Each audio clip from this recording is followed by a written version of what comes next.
다 해도 된다. 이것 때문에 너 시험 못 보는 거 아니니까 핑계 대지 말라고 그렇게 얘기도 하거든요. 안녕하세요. 저는 부산대학교 어린이병원 소아소화기 클리닉의 이연주라고 합니다. 크론병은 소화기계에 발병하는 만성적인 염증성 장 질환입니다. 설사, 복통, 혈변, 성장장애 등이 대표적이고요.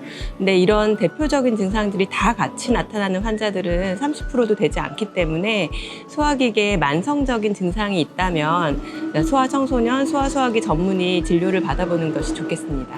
특히 우리나라 같은 경우는 항문 주위에 어떤 누공이나 농양 같은 병변이 있는 경우가 진단 전에 이미 그런 게 있었던 환자들이 한 40% 이상 되기 때문에 그런 경우는 꼭 진료를 받아보는 게 좋습니다.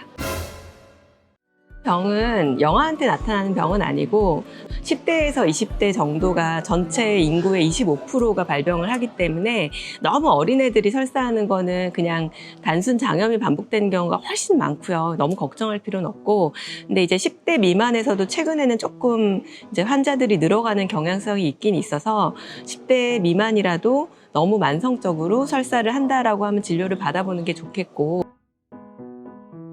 크론병은 선천적인 질환은 아니라고 보시면 되는데 고혈압, 당뇨병처럼 이제 다인자성 유전 형질을 가지고 있긴 합니다. 그래서 가족적인 경향이 있어서 직계가족 중에 특히 크론병이 있으면 좀 면밀한 관찰이 필요하긴 하지만 유전되는 질환은 아닙니다. 치료는 이제 쉽게 말해서는 산불이 났을 때 급한 불을 끄는 작업이 있고, 이제 그 불이 다시 재발하지 않도록 이제 다지는 작업이 있는데, 그렇게 관해를 유도하는 치료, 그리고 관해를 유지하는 치료 두 단계로 나누게 됩니다. 치료의 방침에는 이제 보편적으로 약을 사용하는 그런 치료들이 물론 일반적이지만, 특히 소아청소년 크론병에는 영양치료라는 게 굉장히 중요한데, 이 병의 병태셀리가 많이 연구될수록 장관에 있는 장내 미생물이나 이런 것들이 질병의 악화에 영향을 많이 끼친다는 게 알려져 있기 때문입니다. 영양치료는 음식을 바꾸는 치료고, 특히 소아청소년에서 부작용이 없이 성장장애를 극복할 수 있는 치료로 되어 있기 때문에 영양치료를 잘 받는 것이 굉장히 중요합니다. 전체적인 치료 방침은 성인이랑 소아가 다르지는 않습니다. 일단은 관해를 유도하고 잘 지키는 유지 치료를 하는 건데, 관해 유도를 하는 데 있어서 일단 소아한테서는 영양 치료가 굉장히 핵심이 된다고 생각하고요. 이게 성인이랑은 차이가 나고, 약제의 선택에 있어서 이제 아직까지는 소아청소년한테 허가가 나지 않은 약들이 많이 있어서 연령에 쓸 수 있는 약제를 현명하게 잘 선택을 해야 되겠습니다. 어린 시절에 항생제를 많이 사용하는 것이랑 잦은 입원은 이제 나이 들어서 크론병이 생길 수 있다는 위험 요인을 올릴 수 있다고 보고가 되어 있고, 또 반대로 어린 시절에 모유수유를 길게 한 경우는 크론병 발병을 줄일 수 있다는 게 굉장히 연구가 많이 나와 있어서, 일단 생활 습관에서 어느 정도 조금 위험 요인을 줄일 수 있는 것으로 가급적 항생제를 적게 쓰고 모유수유를 길게 하는 것, 이런 거는 중요한 팩터라고 할 수 있습니다. 크론병 치료에 있어서 성장지연이 있는 친구들은 성장지연의 원인을 잘 살펴봐야 되는데, 성장지연의 원인이 크론병 자체라면 사실은 성장호르몬의 반응이 별로 좋진 않습니다. 그래서 병 자체를 잘 관리해서 병의 중증도를 낮추고 관해를 유지시키는 게 가장 중요하고요. 관해가 유지되어 있는 친구들 중에서 이제 사춘기의 거의 끝자락에 있는데 너무 성장이 지연돼 있다거나 조금 적응증에 따라서는 성장호르몬 치료를 병행할 수 있고, 또 사춘기 지연이 너무 심한 친구들은 사춘기를 진행시키는 이제 성호르몬 치료도 같이 하는 경우가 있어서, 결국에는 병을 잘 관리해야 되고 적절한 내분비적인 치료를 같이 병행할 수 있습니다.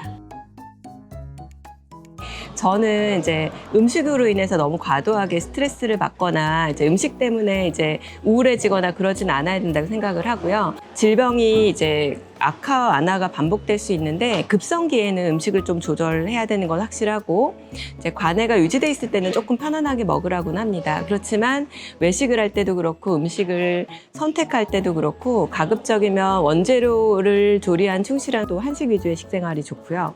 외식을 할 거나 할 때도 가급적이면 가공 육류나 가공품들이 적은 그런 음식을 선택하는 거를 추천을 합니다. 맛있는 거 드세요. 너무 자주 하지 말고 평소에는 건강한 식생활을 잘 유지하고 가끔 먹는 거는 편안하게 먹었으면 좋겠습니다. 크론병을 우리가 이제 정복했다고 생각하진 않지만 어느 정도는 병태 생리도 많이 연구가 되고 좋은 약제들도 많이 나와가지고 관리 가능한 질병이 됐다고 생각하거든요. 그래서 이제 크론병의 진단을 받았다고 해서 막 너무 과도한 절망이나 스트레스나 너무 큰일 났어 이런 생각은 정말 안 했으면 좋겠고, 그리고 그 과도한 불안감은 경우에 따라서는 보호자분이 조장을 하는 경우도 있어서 너무 아이에게 불안감을 주도록 하지 않으셨으면 좋겠고, 질병이 잘 관리돼서 저의 대부분의 환자들은 너무 잘 지내고 하고 싶은 거 다 하고 공부를 하든 운동을 하든 음악을 하든 요리를 하든, 심지어는 어떤 친구는 아마추어 복싱 대회에서 우승하는 친구도 있어요. 그래서 우스갯소리지만 이것 때문에 너 시험 못 보는 거 아니니까 핑계 대지 말라고 그렇게 얘기도 하거든요. 다 해도 된다. 단 이제 적절하게 과학적이고 전문가의 조력을 받아서 잘 치료하면은 잘 관리될 수 있는 병이다. 이렇게 알면 좋겠습니다.